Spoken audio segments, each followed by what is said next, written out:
Hi friends, చూడండి నేను మా ఇంటి మీద అయితే వాక్కాయ చెట్టు వేసాను కదా ఫ్రెండ్స్. మీకు లాస్ట్ టైం నేను చూపించినప్పుడు అది చాలా చిన్న చెట్టు, ఇప్పుడు చూడండి ఎంత పెద్దది అయిపోయిందో. ఈ వాక్కాయలు ఎప్పుడు కాస్తాయా అని అయితే నేనైతే వెయిట్ చేస్తున్నాను. నేను పోయిన దసరాకి వేసానండి. ఈ దసరాకైతే 2 సంవత్సరాలు అవుతుంది ఈ చెట్టు వేసేసి. చూడండి, నేను మాది వాషింగ్ మిషన్ ఖరాబ్ అయితే వాషింగ్ మిషన్ రేకు ఉంటుంది కదండి, అందులో మట్టి వేసేసి మా వారు ఇందులో వేశారనమాట. పక్కనే ట్యాంక్ ఉంటుంది, ఈ ట్యాంక్ పక్కనే ఎక్స్ట్రా వాటర్ ఉంటాయి. ఆ వాటర్ ఇందులో నుంచి వస్తాయన్నమాట. దీంట్లోకి వెళ్ళేటట్టుగా వేశారు. మొత్తానికి దీనికి నీళ్ళు లేకున్నా కూడా పెరుగుతుంది అనమాట. ఇది అడవిలో పెరిగే చెట్టు అనమాట. చూడండి ఫ్రెండ్స్, ఎంత ఎత్తు అయితే ఎదిగిపోయిందో.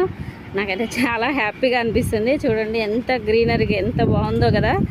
సో ఎప్పుడు కాయలు కాస్తాయని వెయిట్ చేస్తున్నాను నేనైతే. ఈ దసరాకల్లా కాస్తాయో లేదో చూడాలి మరి.